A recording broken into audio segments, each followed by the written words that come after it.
হ্যাঁ তরুণিয়া নওজওয়ান জামাকেরা, হে আমার মুরব্বিয়ানেরা, বাবারা শুনে খেয়ে দিন না, বাবারা জিনিয়ে খেয়ে দিন না। আমার আল্লাহ সেই সময় জিবরাইলকে বললেন, যাও একটু আসমানে ঘুরে ঘুরে দেখাও। আমার নবী 7টা আসমান ঘুরে ঘুরে ঘুরে দেখলেন। আমার নবীকে বলা হলো, যান আপনি একটু যান, জাহান্নামার একটু পরিবেশটা আপনি দেখে আসুন। আমার নবী জাহান্নামার দরজার সামনে গিয়ে হাজির হলেন। দরজার সামনে গিয়ে যখন পৌঁছালেন, সে সময় আল্লাহর আযাবের মালায়, আল্লাহর আযাবের ফারেশতারা আমার নবীকে দেখে সম্মানে তারা দাঁড়িয়ে পড়েছিলেন।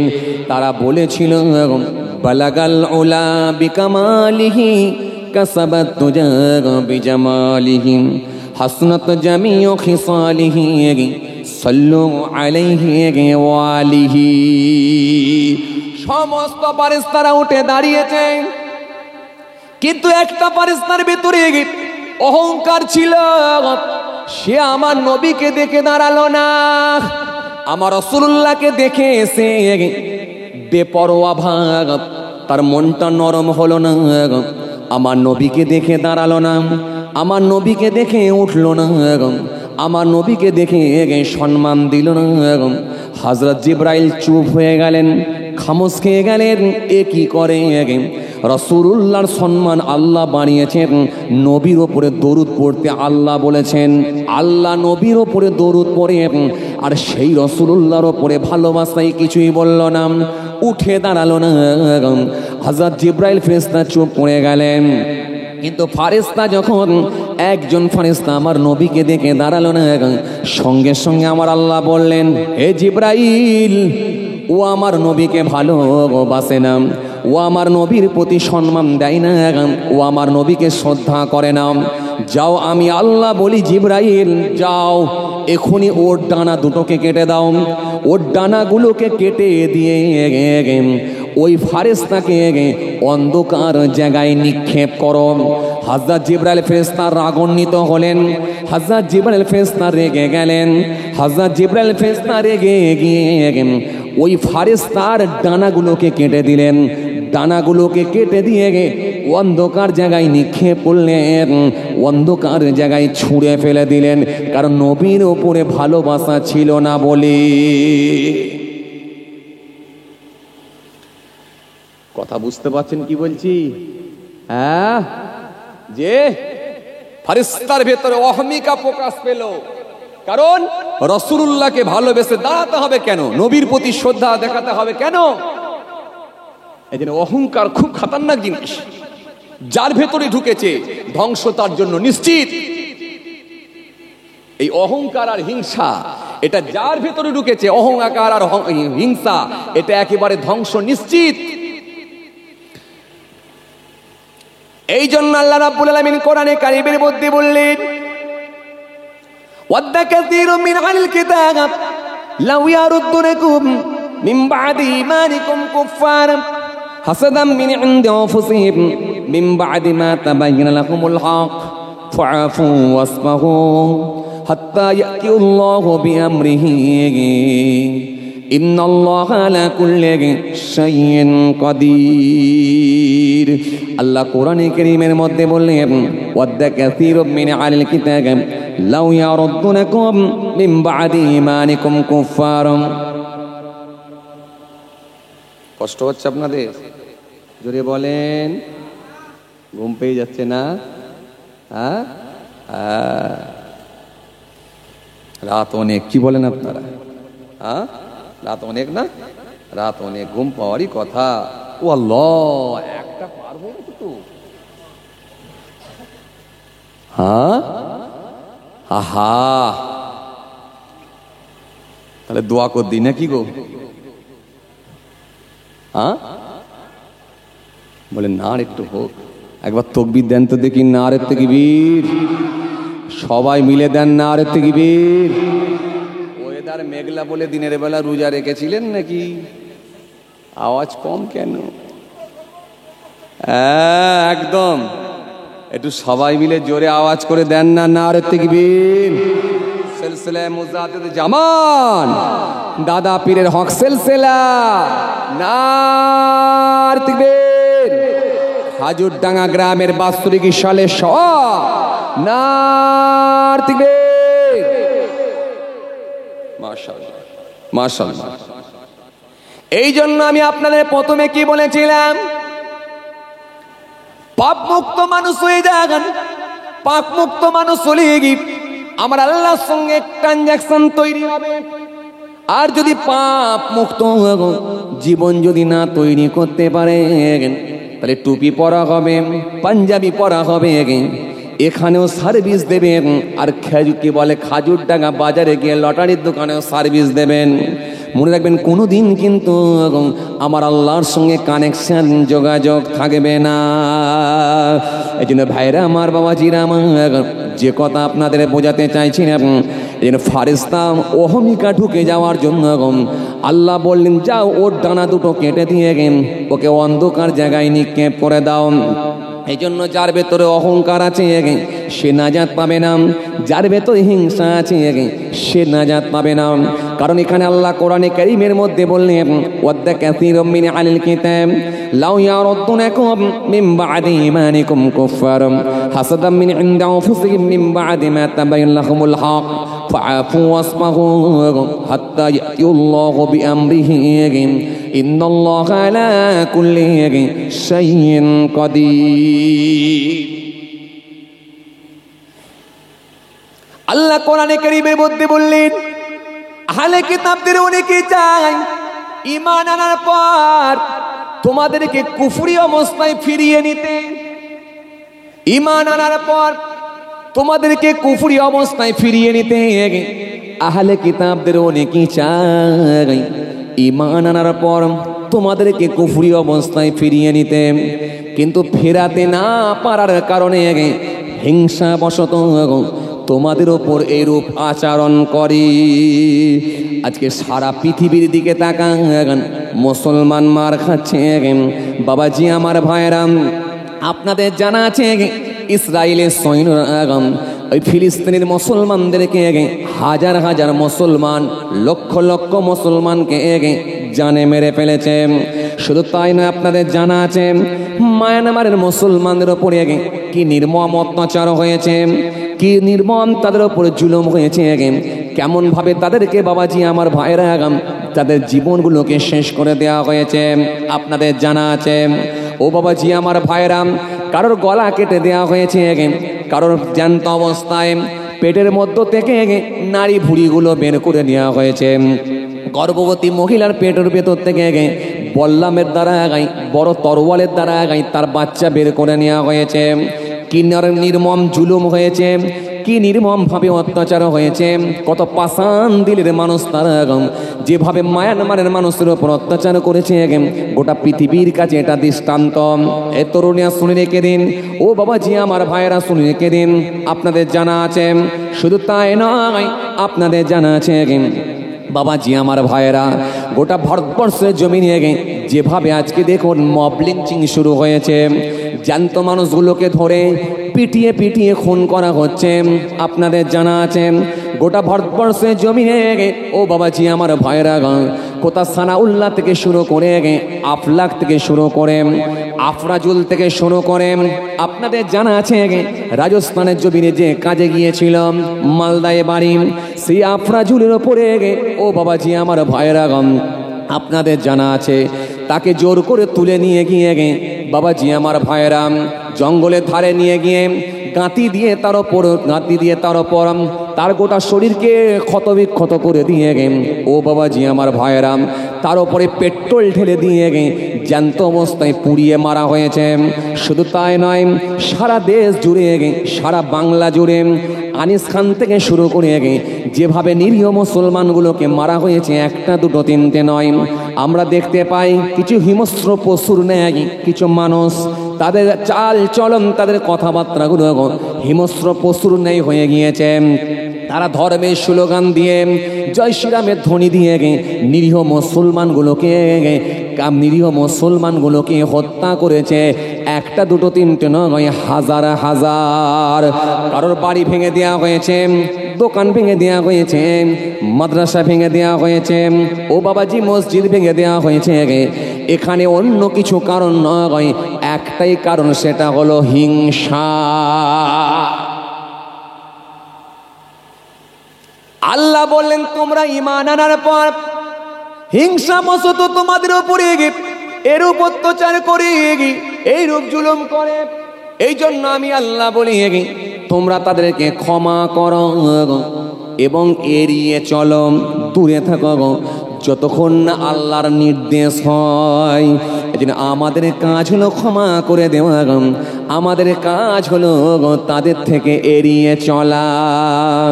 সূরা হুজুরাতের মধ্যে 11 নম্বর আয়াত দিয়ে বললেন আমার আল্লাহ, তোমরা একটা সম্প্রদায় আর একটা সম্প্রদায়কে যেন তোমরা একটা সম্প্রদায় আর একটা সম্প্রদায়কে যেন তোমরা বিদ্রুপ করো না, হতে পারে বিদ্রুপকারীদের চেয়ে তারা উত্তম।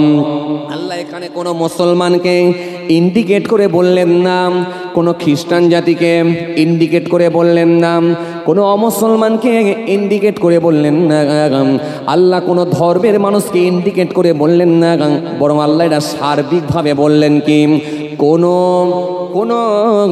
কমিউনিটি যেন অন্য কোনো কমিউনিটিকে যেন বিদ্রুপ না করে। তোমরা একটা সম্প্রদায় যেন আর একটা সম্প্রদায়কে যেন তোমরা বিদ্রুপ করবে না, হতে পারে বিদ্রুপকারীদের চেয়ে তারা উত্তম। এই জন্য আল্লাহ এটা সার্বিকভাবে সমস্ত মানুষের জন্য দিলেন। তুমি মুসলমান হও, আল্লাহু আকবার বলে কারোর উপরে তুমি ছুরি চালাতে পারবে না। তুমি অমুসলমান হও, তুমি ধর্মের স্লোগান দিয়ে কারোর উপর ছুরি চালাতে পারবে না। কারণ মনে রেখে দিও আল্লাহ এই জন্য বললেন আল্লাহু আকবার, এটা ছুরি চালানোর জন্য নয়, বরং আল্লাহু আকবার আল্লাহকে স্মরণ করার জন্য তোমরা লাগাও। যখন তোমরা আল্লাহকে স্মরণ করবে, আল্লাহু আকবার আল্লাহু আকবার বলো, কিন্তু আল্লাহু আকবার বলে কোনো মানুষের উপরে কোনো অমুসলিমের উপরে ছুরি চালাতে পারবে না।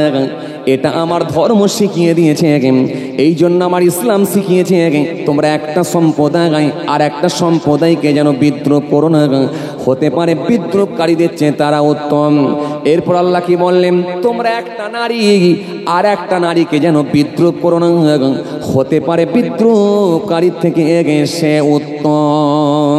তোমরা খালের পাড়ে গিয়ে পুকুরের পাড়ে গিয়ে তোমরা মাঝে মাঝে কলতলায় গিয়ে একটা মহিলা আর একটা মহিলাকে যেন খারাপ বলো না, গালাগালি করো না।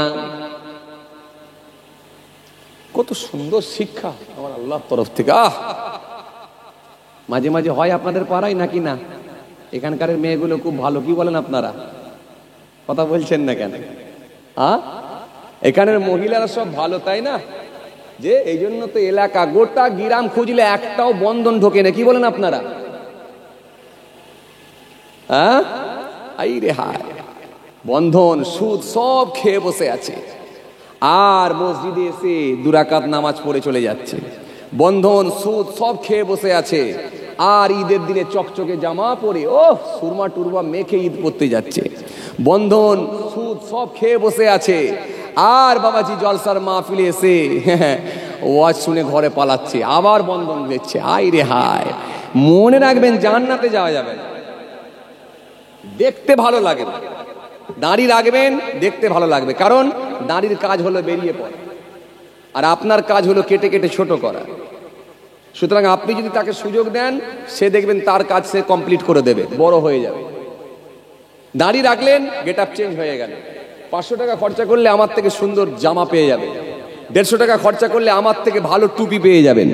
এই টুপি পরে, জামা পরে, সুন্দর একটা চশমা বেরে গেট আপ চেঞ্জ করা যাবে, কিন্তু ভিতর চেঞ্জ, কথা বলে, ভিতর চেঞ্জ হবে না। আর আল্লাহ দেখবেন কি ভিতর, দেখবেন কি ভিতর। ইন্নাল্লাহা লা ইয়ানজুরু ইলা সুরাতিকুম ওয়া আমওয়ালিকুম ওয়ালাকিন ইয়ানজুরু ইলা কুলুবিকুম ওয়া আমালিকুম। লাভ কিছু হবে না ভাই, যতক্ষণ আপনি ভিতর চেঞ্জ না করতে পারবেন। ভাইরা আমার, বন্ধুরা আমার, সাথী মহব্বতের ভাইরা, আল্লাহ তাহলে কি বললেন? একটা মহিলা আর একটা মহিলাকে যেন বিদ্রুপ করো না। চালা করতে গিয়েছো, গিয়ে একটু চালটা বড় হয়ে গেছে, হ্যাঁ আপোষের মধ্যে বসে তোমরা একটা সমাধান করো, এর একটা সুষ্ঠু সলিউশন খুঁজে বের করো, কিন্তু গালাগালি দিতে যেও না। কেন তোর অমুক কেন চালটা বাড়ালো, পুকুরের ঘাটে গিয়ে যেন আগুন লেড়ে লেড়ে শুরু করে দিও না। কথা বলছেন না কেন আপনারা? যখন অমুকের লোক আবার ঘর থেকে বেরিয়ে এলো, সে এসে বললে এই তুই কি মনে করেছিস না, তখন আপনি বলছে ও আচ্ছা, তখন মেয়েটা বলছে দাঁড়া তুই তোর লোককে ডেকে নিয়ে এলি, আমার লোক নেই মনে হয়, দাঁড়া দেগঙ্গা বাজারে আছে এক্ষুনি ফোন করছি আসছে তারপরে বোঝাবে। ব্যাস এতক্ষণ ছিল মেয়ে মেয়ে ঝগড়া, এবারে হয়ে গেল পুরুষে পুরুষে ঝগড়া। কথা বলছেন না কেন? কথা বলছেন না কেন? হ্যাঁ না কিছু বলেন বাপ। যে হাই রে হাই জি, সবাই যদি খারাপ হয়ে যাবে ভালোটা কে হবে? এখন সমস্যা কোথায় জানেন? এখন লোক মনে করছে যদি আমি খারাপ দিকটা বেছে নিই তাহলে লোকে আমাকে ভয় করবে। কথা বলে না কেন? সততা দেখাবেন, ভালো ব্যবহার দেখাবেন, লোকে বলবে ভয় করবে না। যত খারাপ ব্যবহার দেখাবেন লোকে তত আপনাকে ভয় করবে। এই জন্য কলকাতার পুলিশগুলো আপনারা দেখবেন, মাঝে মধ্যে দেখবেন কি পুলিশগুলো আছে না, এই মোটা মোটা মোচ, মোটা মোটা গোপ দেখেছেন? আরে কথা বলেন না, গোপও বড় পেটও বড়। আরে কথা বলেন না কেন? গোপও যেমন বড় পেটও তেমন বড়, মারাত্মক গোপ মারাত্মক পেট, আবার কাঁধেতে লাইট জ্বলছে, বুকে ক্যামেরা আছে, দাঁড়া, এমনি ভয় খেয়ে গেল। কথা বলেন না কেন? চেহারা দেখলে গোপ দেখলে এমনি ভয় খেয়ে যাচ্ছে, আবার মোটা মোটা মাঝে মাঝে আবার কালো কালো চশমা পড়ছে, এমনি তো গোটা শরীরটা একবারে আলকাতরার থেকে কালো আল্লাহ করে দিয়েছে, মানে এত ঘুষ খেয়েছে। তাই আমার এই জন্য মানুষ চাইছে এখন কি জানেন, যত খারাপ হব লোকে আমাকে ভয় করবে, আর একজন ভাবছে ওর থেকে খারাপ হলে তবে ও আমাকে ভয় করবে। এই জন্য আজকে নেতাদের কালচার এরকম, এই জন্য আজকে অফিস মহলে স্টাফদের কালচার এরকম, এই জন্য আজকে প্রশাসন লেভেলের যারা দায়িত্বে আছেন তাদের কালচার এরকম। তাদের মধ্যে কোনো আন্তরিকতা নেই, কোনো মহব্বত নেই, কোনো ভালোবাসা নেই, কোনো ন্যায় বিচার নেই, কোনো তাদের মধ্যে সততা নেই, তাদের মধ্যে কোনো আপনার কি বলে শিষ্টাচার নেই, কিচ্ছু নেই। সব আপনার ঠিক আছে, তবু আপনাকে পয়সা দিয়ে যেতে হবে। কথা বলেন না কেন? গাড়ির কাগজপত্র সব ঠিক আছে, এরপরও আপনাকে পয়সা দিতে হচ্ছে। কথা বলছেন না কেন? আপনি দিতে হবে। কেন দিতে হবে? কিছু করার নাই। মোটরসাইকেলে নিয়ে যাচ্ছেন, সব কাগজ, হেলমেট আছে, পায়ে বুট আছে, সব আছে, তারপরেও বলছে এই এই ধোঁয়া কেন বেশি বেরোচ্ছে? যা এবারে কি হবে? হ্যাঁ স্যার স্যার স্যার গাড়িটা অনেক দিনের হয়ে গেছে। হ্যাঁ গাড়িটা অনেক দিনের হয়ে গেছে, লাও সামলাও, এবার সামলাও। যে ভাইরা আমার, এই জন্য আল্লাহ কি বললেন? দ্বিতীয় নাম্বারে দিলেন, তোমরা একটা নারী আর একটা নারীকে বিদ্রুপ করো না। হতে পারে বিদ্রুপকারীদের চেয়ে তারা উত্তম, বিদ্রুপকারীর চেয়ে সে উত্তম। এরপরে আমার আল্লাহ কি বললেন? তোমরা মাচাই বসে বসে, চেয়ারে বসে বসে, ক্লাব ঘরে বসে বসে কাউকে যেন মন্দ নামে ডেকো না। আছে মন্দ নামে? কথা বলেন না কেন? কেউ একটু যদি বেশি কালো হয়, হে কেলো এখানে আই, আরে বলেন না কেন? আরে বলেন না কেন? কথা বলেন। কেউ একটু যদি মোটা হয়, হে মোটু কোথায় যাবি রে? কারণ মাথায় যদি চুল না থাকে তখন তাকে দেখলে বলছে ওই ওই টাগলার দোকানে যা। আরে কথা বলেন না কেন? মাথায় চুল নাই বলে টাগলা হয়ে গেল, মানে নামই শেষ। কথা বলছেন না? আল্লাহ বললেন তোমরা কাউকে মন্দ নামে ডেকো না। কথা কিন্তু আমার নয়, আল্লাহর কথা। আল্লাহ বলেন মন্দ নামে কাউকে ডেকো না। কেন তোমরা কাউকে মন্দ নামে ডেকো না? ঈমান আনার পর মন্দ নাম কতই না খারাপ। এই জন্য কালোটাও আমি আল্লাহ বানিয়েছি, কাউকে আমি আল্লাহ সাদা করেছি, ফর্সা বানিয়েছি, সেটাও আমি আল্লাহ করিয়েছি। কাউকে একটু রোগা করেছি, তার থেকে কাউকে একটু মোটা করেছি, সবই আমি আল্লাহর তৈরি। সুতরাং তোমরা কাউকে যেন মন্দ নামে ডেকো না। এই জন্য হাদিস পাকের মধ্যে আমার রাসূলুল্লাহ বললেন কয়েকটা নাম ধরে তোমরা যেন ডাকবে না। হাদিসে বলা হলো রাবা, এটা রাখবে না। ইয়াসার, এটা রাখবে না। সাইনসা, এটা রাখবে না। আল্লাহ নবী বললেন কতগুলো নাম হাদিস শরীফের মধ্যে আল্লাহ নবী দিলেন, দিয়ে বললেন এই নামগুলো ধরে যেন কোনো মানুষকে তোমরা ডাকবে না। তোমাদের ছেলেদের মধ্যে সন্তানদের ভেতরে এই নামগুলোকে যেন রাখবে না। আমরা এখন হাদিস কোরআন মানি? আরে কথা বলেন না কেন? আমরা মানি। জন্ম হওয়ার পরেই চোখটা দেখলাম একটু বেশ গোল গোল পড়া চোখ, মুখটাও গোল। তখন মাথাটা চুলকে বন্ধুকে বলছে, বন্ধু কার মতো লাগছে বলেন? বলে একদম বিরাট কোহলি। আরে কথা বলেন না কেন? একদম বিরাট কোহলি। বলে তাহলে বিরাট কোহলি রাখ, বড় হলে ভালো একটা ক্রিকেটার হবে। কথা বলেন না কেন? জি, বন্যার পানি আপনাদের গ্রামে ঢুকেছে, ছেলে সেই দিনই হয়েছে, কি নাম রাখবো বলেন? দাদি বলছে এক কাজ কর, স্মৃতি হয়ে থাকবে, বরং ওর নাম রেখেছে বন্যা। ছেলের নাম রেখেছে বন্যা। কথা বুঝতে পারছেন না?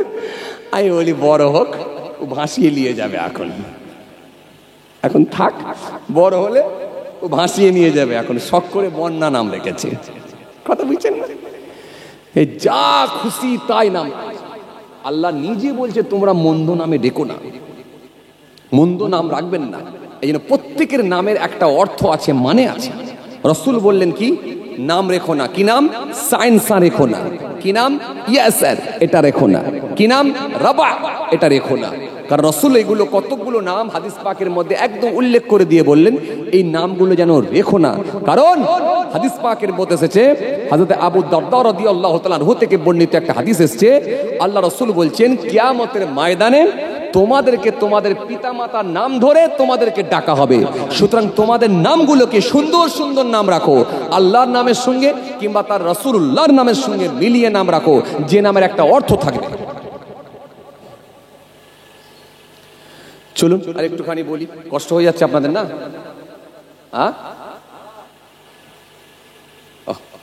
দেড়টা হয়ে গেছে, আর ভাইরা অনেকক্ষণ ধরে বসেও আছে।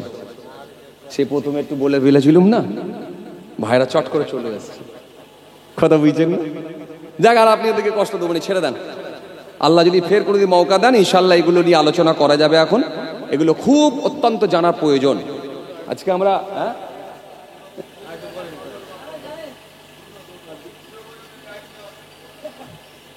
ও পয়সা তুলতে তুলতে হয়ে যাবে, তখন যেন আর বলেন নে দুটো পার হয়ে যাচ্ছে কেন? কোন দিকে যাবো ভাই? আগালো বিপদ, পিছলো বিপদ। কথা বলছেন না? তখন আবার বলছে 2টো পর্যন্ত টাইম, তো হুজুর 2:10 পর্যন্ত চালাচ্ছে কেন? এরকম আছে নেই? কোন দিকে যাবে বলেন দিকে? ছেলে হয়েছে তাও বিপদ, না হলে তাও বিপদ। কথা বলছেন না? হ্যাঁ, হলো বিপদ, না হলো বিপদ। কথা বলছেন না? যে ভাইরা আমার, কোন দিকে যাবেন? কোন দিকে যাবেন? ছেলে এমন একটা হলো সবসময় বাপকে জ্বালিয়ে রেখেছে। তখন বুম্বা মা মনে মনে ভাবছে, আল্লাহ কেন ছেলেটা হলো? আবার তখন বলছে না হলেও তো বিপদ, হলো বিপদ, না হলো বিপদ। যাবেন কোথায়? আসেন, আসলে পরিশেষে একটা কথা বলতেই হয়। আসলে আমরা শরীয়তের যে সার্কেল, শরীয়তের যে গণ্ডি, এই গণ্ডি থেকে আমরা বাইরে চলে গেছি। যদি শরীয়তের সার্কেলের ভেতরে থেকে শরীয়ত মোতাবেক যদি আমরা সিস্টেম ওয়াইজ যদি চলতাম, আমাদের মধ্যে কোনো সমস্যা থাকতো না, কোনো সমস্যা থাকতো না। ভাইরা আমার, বাবাজিরা আমার, ভুল বুঝবেন না, রাগ করবেন না। আজকে অনেক বাড়িতে দেখেন সব বন্ধন ঢুকে বসে আছে, এই বন্ধনের পয়সা খাচ্ছে আর জলসার মাহফিলে এসে বসে বসে ওয়াজ শুনছে। আপনি কি ভাবছেন যতই নামাজ পড়েন, যতই ওয়াজ শোনেন, জান্নাতে যাওয়া যাবে না যদি বিনা তওবায় মারা যায়? কারণ কোরআন তো স্পষ্ট ঘোষণা দিয়েছে, হাদিস পাকের মধ্যে রাসূলুল্লাহ জানিয়ে দিয়েছেন কি, লা ইয়াদখুলুল জান্নাতা লাহামুন নাবাতা মিনাশ শুউতি ওয়া কুল্লু লাহাবিন নাবাতা মিনাশ শুউতি কানাতিন নার আউলা বিহি। আল্লাহ নবী বললেন, জেনে শুনে যদি এক জাররা পরিমাণ হারাম খাদ্য যদি কেউ খেয়ে নেয়, আমি রাসূল বলছি ওই শরীরটা জান্নাতে যাবে না। জেনে শুনে যদি এক জাররা পরিমাণ হারাম খাদ্য কেউ ভেতরে ঢুকিয়ে দেয়, নবী বলছে ওই শরীরটা জান্নাতে যাবে না। কথা বুঝতে পারছেন বাবাজি? কত মারাত্মক কথা, বুঝতে পারছেন? মানে ভিত যদি খারাপ হয়ে যায় না, বাড়ি দাঁড়াবে না। গাছের শিকড় যদি খারাপ হয়ে যায়, ও ফল ফুল ধরবে এই আশা করলে আর হবে না। এখন তো লটারি খোর, যে লটারি কেটেছে, জি লটারি কেটে 2 লাখ টাকা পেয়ে গেছে, বিরাট খুশি। 2 লাখ টাকা পেয়ে যাওয়ার পর যাবে ফার্স্ট, আল্লাহ বিসমিল্লাহ, যদি লটারিতে লেগে যায় ফার্স্ট কাজ হবে এলাকায় সব থেকে বড় একটা জলসা দেওয়া। কথা মনে বুঝতে পারেন না? হ্যাঁ গো ভাই, আমি যে শুনে এলাম হয়েছে, হুজুর নিয়ত করে কেটেছিল, আল্লাহ মিলিয়েও দিয়েছে, সব থেকে বড় জলসা দিয়েছে। আর সব থেকে বড় মাপের হুজুরও নিয়ে গেছে। এই হুজুরটাকে বলে অমুক হুজুর, আমি আর নামটা বলছি নি, মিডিয়া আছে তো। কথা বুঝছেন? অবস্থা খুব খারাপ। আমি তখন বললাম, ভাই তুমি যে এত বড় মাপের হুজুরকে তোমাদের গ্রামে ওই লটারি খোল নিয়ে এসে জলসা দিল, একটু খবরটা তো তোমরা দিতে পারতে, হয়তো তিনি জানে না। বলে হুজুর খবর পৌঁছে দেওয়া হয়েছে যে হুজুর লটারির পয়সা জলসা হচ্ছে, তো এসে হাজির। দেখছেন না, রোজার মাসে ইফতার পার্টি দিচ্ছে, আফতার পার্টি, দেখছেন না? আফতার পার্টি দিচ্ছে কে? এলাকার সব থেকে বড় মাস্তান। কত হুজুর যে হাজির, কথা বলছেন না কেন? সব মাল দেবে। কথা বলছেন না কেন আপনারা? হ্যাঁ না কিছু বলেন? এলাকায় আফতার পার্টি দিচ্ছে, আফতারের মাজলিস হচ্ছে, এলাকার হাজি সাহেব, মৌলী সাহেব, ইমাম সাহেব, পীর সাহেব, হুজুর সাহেব, দরবেশ সাহেব সব স্টেজে লাইন লাগিয়ে দিয়েছে। কেন? সব এইটাতে কাজ হচ্ছে। কথা বলছেন না কেন? ভুল বলছি নাকি? ছবি টবি আপনারা দেখছেন না? সোশ্যাল মিডিয়াতে সব ঘাঁটছে, দেখছেন না? তারা বলছে কি রে ভাই, এটা হুজুর চলে এলো যে, আর একজন বলছে পয়সা দিচ্ছে, যাবে না। এটা এমন জিনিস সব শেষ করে দেয়, সব শেষ করে দেয়। এই যে রাসূলুল্লাহ বলেছেন একটা সময় এমন আসবে পয়সার বিনিময়ে তারা দিনকে বিক্রি করে দেবে। আর আল্লাহ নবী সুন্দর করে হাদিস পাকের মধ্যে বলেছেন, সকালবেলা থাকবে মোমেন, সন্ধ্যেবেলা কুফরি করে কাফের হয়ে যাবে। সন্ধ্যেবেলা থাকবে মোমেন, সকালবেলা কুফরি করে কাফের হয়ে যাবে, সব হয়ে যাবে। আপনি এখন সহজ সরল ভাবে জীবনযাপন করেন, খুব সহজ সরল ভাবে জীবনযাপন করেন, কারো ঝামেলায় যাবেন না, দুর্নীতি আপনার মধ্যে থাকবে না, মিথ্যা আপনি বলবেন না, ঘুষ আপনি খাবেন না, লোকের পিছনে সমালোচনা করবেন না, লোকের কাছে আপনার কোনো গুরুত্বই হবে না। লোক বলবে লোকটা কিছু বোঝে না। কথা বলছেন না কেন? হ্যাঁ না কিছু বলেন? কোন লোকের কাছে আপনার কোনো গুরুত্বই হবে না, বলবে ও কিছু বোঝে না, ওকে কি বলবি।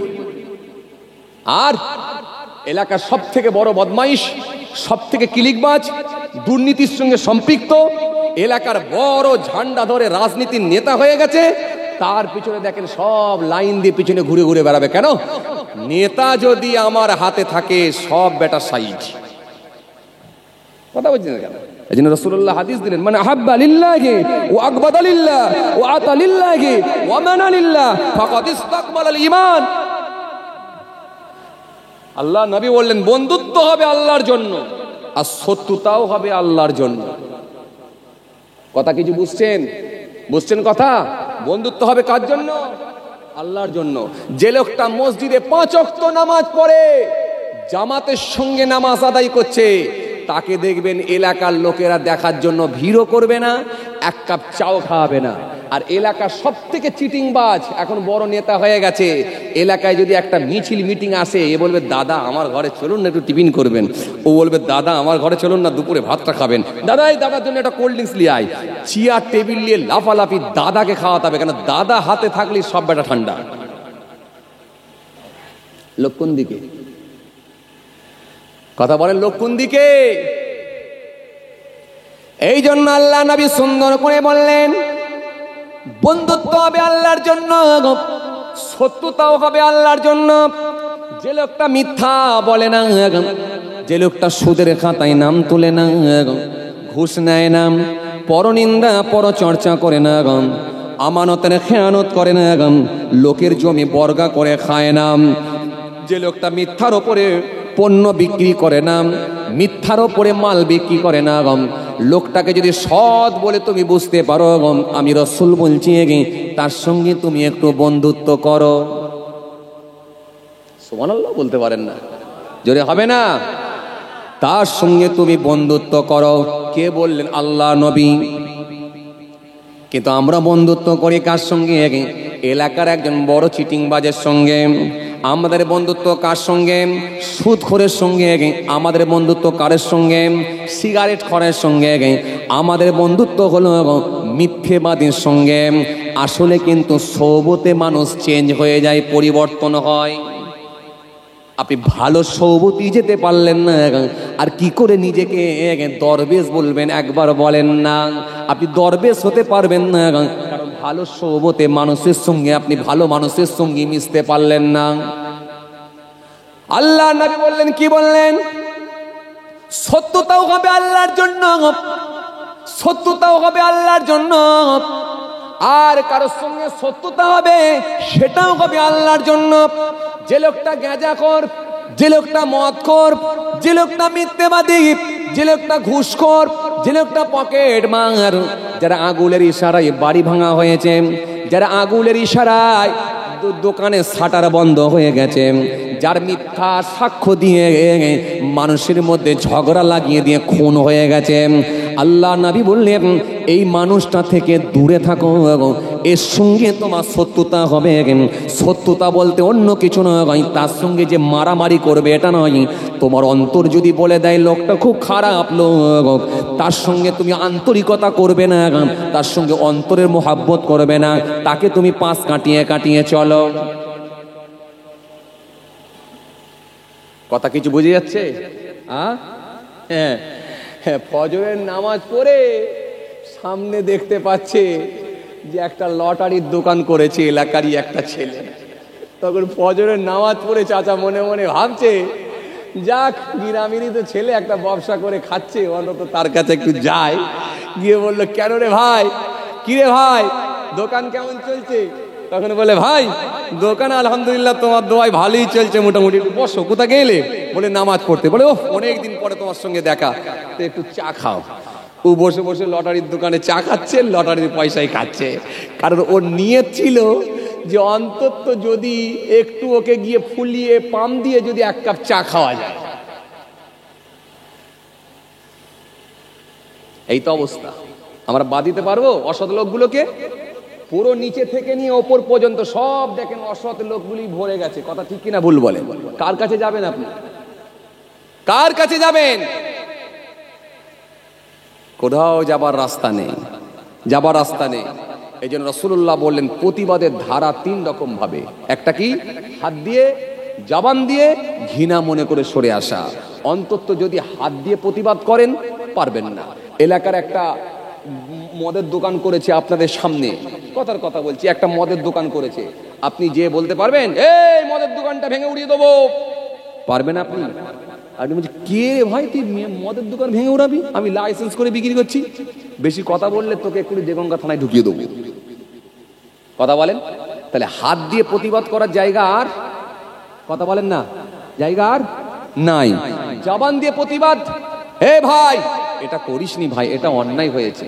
তখন বলে, এই সাবধান হয়ে যাও, আমি আমার পয়সায় করছি, তো তোমার কি?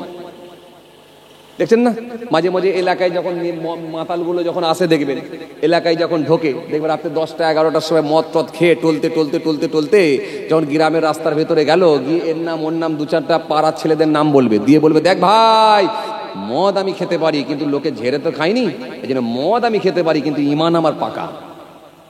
আছে না নাই এরকম ছেলে? কিছু মাতাল আছে না? আছে না নাই? ইমান আমার পাকা। বলে, দেখ ঝেড়ে তো খাইনি, ইমান আমার পাকা।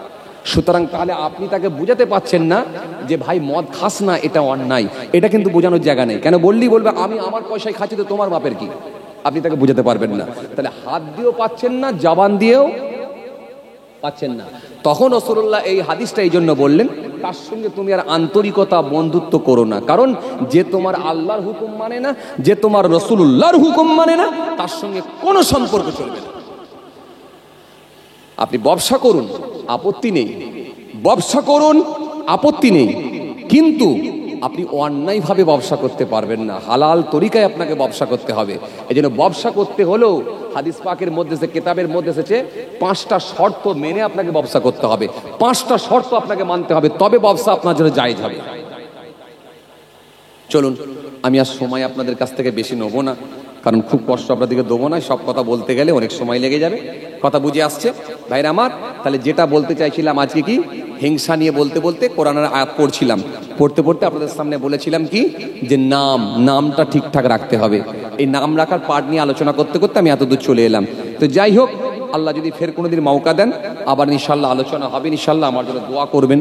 ভাইয়েরা অনেকক্ষণ ধরেই বসে আছে, আর এই যে কালেকশনের জন্য একটু ভাইয়েরা বলেছেন, আল্লাহ যদি ফের কোনোদিন মৌকা দেন আবার ইনশাল্লাহ আলোচনা হবে।